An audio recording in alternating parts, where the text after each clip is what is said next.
saying? That's how it goes. When we see Hitman showing off his PayPal, talking he owns part of RBE and he's getting pay-per-view percentage, for the sake of business, negotiations, and leverage, do you ever wish that Hitman would keep quiet about the business that y'all have together? I don't give a fuck. Now I'm retired. Say whatever the fuck you you he want. put that 400,000 out. He had a lot of, you know what I mean? I'm retired. That was a $500,000. Yeah, $500,000. You want to know what's funny? So like when Mook did the whole 25 or whatever. Yeah, or Summer Madness too. And that pissed a lot of people off. Yeah. But it also helped a lot of people as well. Lux said I want 40 shorty the next year. Yeah. So one difference that you'll hear like a holler talk about in spaces, and you'll hear certain battle rappers talk about, a difference between RBE and URL is a level of transparency. Right? Yes. People say that a lot behind the scenes. So in that scenario over there, you know, when Surf raps to Rock or Hitman raps to Rock, like, yo, you're being taken advantage of, right? Rock may not be aware of what's really going on money-wise, despite being such a soldier. Whereas the soldiers over here, you know, if you have an issue, let's go ahead and step behind the scenes and look at these numbers. I'll do that. I've done that. You see what I'm saying? So there's less of a reason to be distraught towards ARP or RBE, because I really will show you. It benefits me to show you. It helps me negotiate now. It helps me negotiate later. I'll get to calm your ego. I'll get you to stop pocket watching, so that when I call you and I'll be like, yo, I got $3 for you or $5 for you, you don't turn around and say, yo, ARP, you doing me dirty. Okay, let me show you what you draw, versus let me show you what draws when I book this person. I'll bring people into that.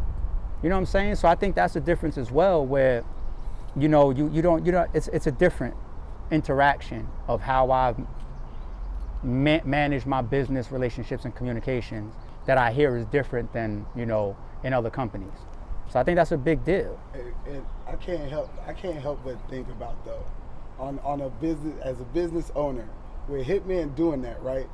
I can't help but think about the business owner that put this together, what you know, got out of that event. Like, you paying somebody that, like, but let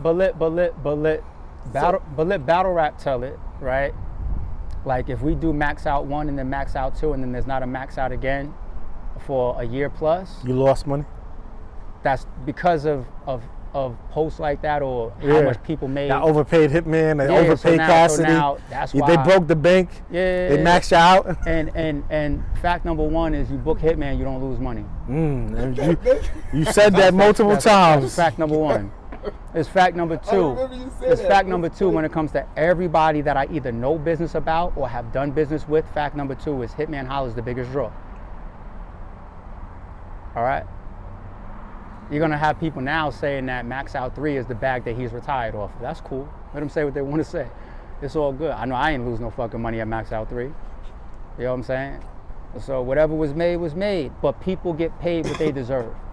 You know what I'm saying? Yeah. That's the thing about, and not just Hitman, but Hitman is always like one of the lead examples. Yeah. You know what I'm saying? He's the top. So we go to him as an example a lot. He deserves it.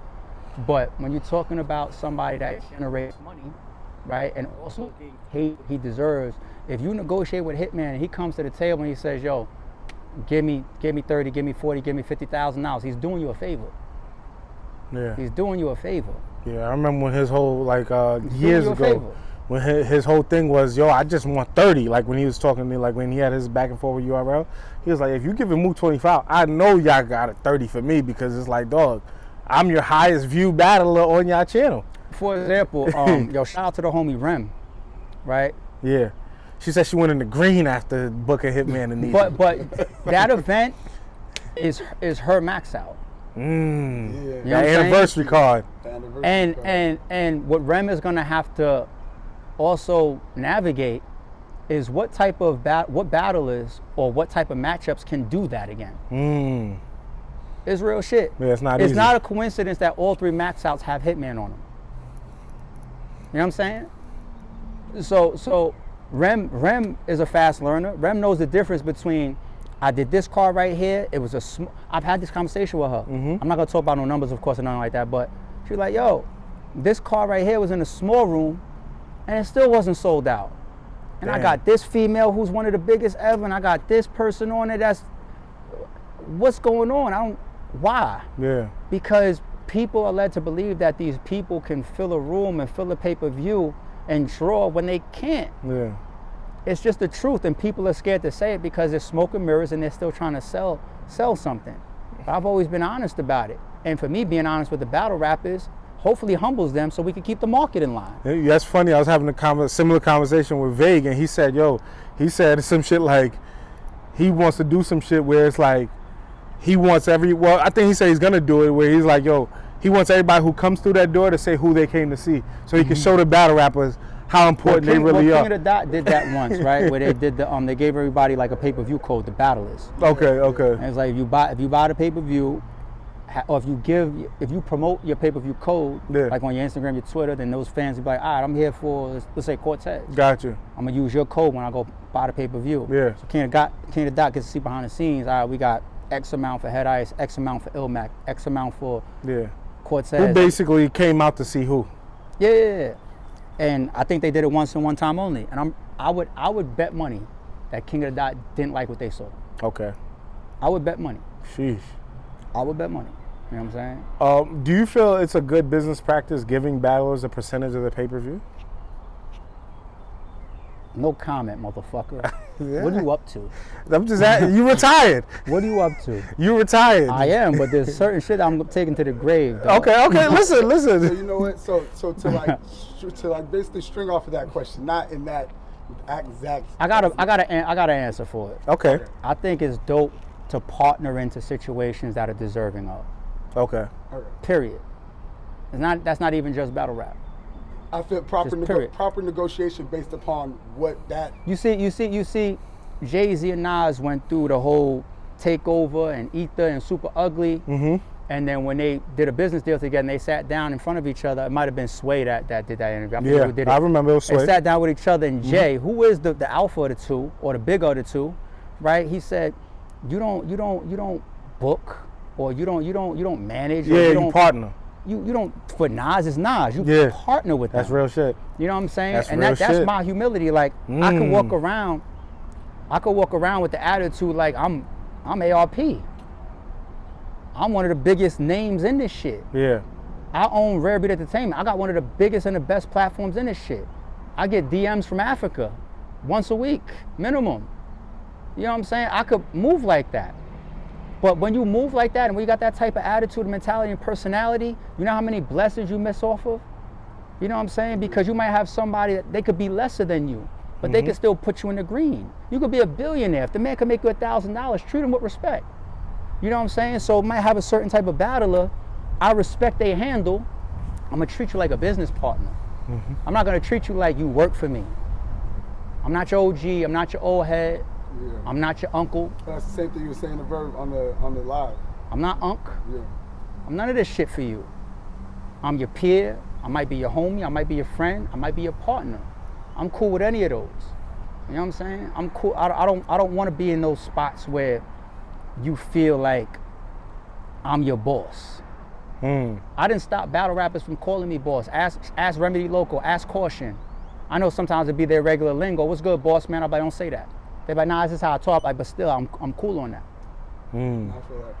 Call me homie, or call me Britt. What up, Britt? What up, AR? Whatever. I don't like people even call me boss. Blue Room God. Cool, whatever. But don't treat me or call me, because the moment you keep doing that, certain people feed into that shit too. I'm cool on that. That's just not me. How many elite battle rappers are looking for the same Hitman type deal? And does it feel like that's why some of these guys want that blue room smoke? I'm retired, so I don't know and I don't care how many people's looking for it, but I will tell you, and it's the deal, I'm not alluding to what type of deal people got, but Hitman money, period. If you're out there looking for Hitman money, it's no different than any other field. There's somebody out there trying to make an EP album right now or a mixtape, and they want a major label to pay them $5 million for it. Is your product worth it? It's not just battle rap we talking, it's anything. Yeah. You got some fucking screenwriter out there that's writing a movie script and wants to walk it into the offices of Showtime or HBO. You see how, like, people be thinking, like, you'll see, like, let's say Sopranos or like The Wire and shit, and they'll think like HBO wrote that. No, the Tom Hanks of the world, they write a script and then they walk it into those platforms. You know what I'm saying? Yeah. That's how that goes. Into like Paramount and all of these different companies. Yes. Yeah. How much is your product worth? This shit is amazing. The Matrix concept, what the fuck is this? I'm buying this. Got you. What? This unplugged fucking what the fuck? Worth something until somebody paid for it. Yes. Yes. That's where the priceless shit can come in too. You know what I'm saying? If that watch you wearing right now, if I pay you $1 million for it, how much is it worth to me? Yeah. All right. You know what I'm saying? So now if I start putting stats to it, and I'm like, I know that brand, I've seen people sell that brand before. I put that brand on the table in the store and I watched how many people came to the table, how many people walked into the store, and then I know what I'm dealing with. Yeah. Is that a Hitman Hollow watch? Cool. Have this then. Yeah. Yeah. You know what I'm saying? It's the same shit. It's no different in any arena in the world to me. It's just all similar business. Does this set a precedence across battle rap and ultimately No. Okay. The reason why it doesn't set a precedence across battle rap is because big draws are too far and few, unfortunately, for our culture. Okay. If we had 20 hitmen, I'm just saying 20. How long have you been watching battle rap? Since 2012. 2012? 12 years. Yeah. 12 years. If after 12 years, if we had just 20, that's not a lot, just 20, just 10 hitmans, everybody in the culture would be a millionaire. Because the way that all the events would be banging, this week you would see Hitman 1, this one the other Hitman, this one the other, draw-wise. Yeah. And all these events would look like Max Out or Chrome Yeah. 23, and the pay-per-views would be through the roof. Everybody, there'd be millions and millions and millions and millions of dollars that's justified, not overpaid, justified to actually go around. We don't have 20 hitmans. Yeah. And you know what I'm why saying? I've been watching a lot of interviews of like comedians and the comedian push going on lately, and I feel like battle rap and like how Hitman, Charlie Clips, and Conceited, how they're the network on the Wildin' Out. I feel like that's what the part of battle rap is not. Is that grind that they're missing. Comedians, I've heard all these comedians, Country Wayne especially, say, when we go to a city, I go to 5 different spots. I go say who I am, where I'm going to be performing at. I've never heard of known of battle rappers besides Surf and maybe a couple others go to a city, hit 2-3 different clubs, announce that their event is coming up, and let people know who they are, really express themselves and network in that regard to get offered other opportunities like to be in a movie or to be on a song with this Grind man. is real. And that's where that 10 hitmans ain't gonna happen at. A person's grind, a person's consistency, a person's quality is going to determine where they end up standing. You know what I'm saying? I went and saw DL, you talk about comedians, I went and saw DL Hughley like 2 weekends ago, right? I believe when I bought the ticket for that Friday night, he had four time slots on that same Friday. He just, in that same venue, you know what I'm saying, did the same show, same material, same thing, 4 times that day. I got there for the last show of the night. I said, I'm gonna be running around all day. I think I had like the 10:30 show, the last joint that he did. He on that stage not looking tired. He doing the same shit I assume he did for the first show earlier that morning or whatever. He gave you your money's worth. He ain't coming in there but bullshit. I'm pretty sure that as soon as he walked off stage, it's Got you. man, grind, effort. Yeah. At his age too. Yeah, we got battlers that could be booked 2 months ahead and still won't show up prepared. Yeah. Oh yeah. Or show up at all. It's the professionalism I think. Oh. Comes on to too, Yeah.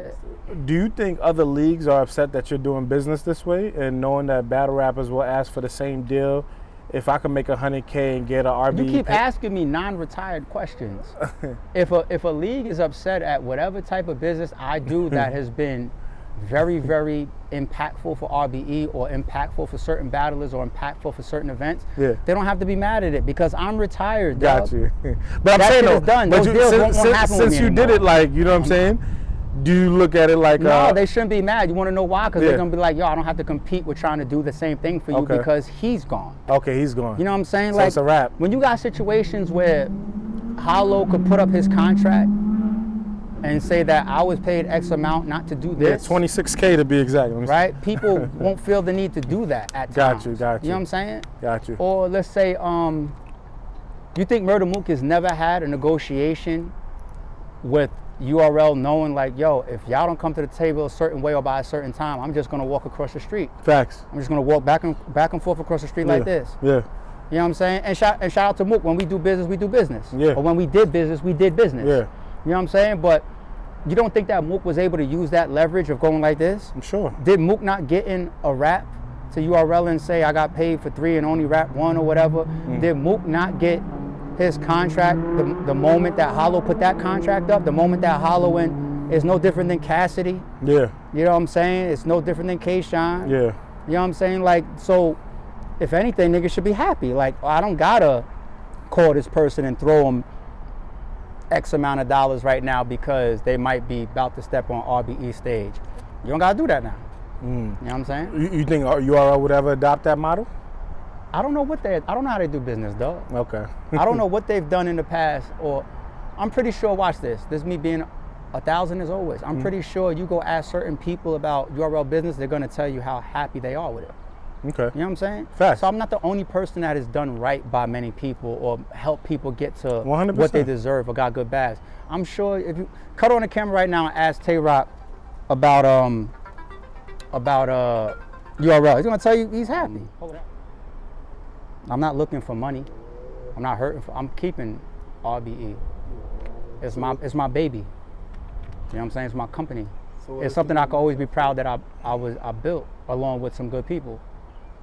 You know what I'm saying? So retiring doesn't mean closing the company. Yeah. Like, you know, you can have an owner of fucking Walmart and he retires.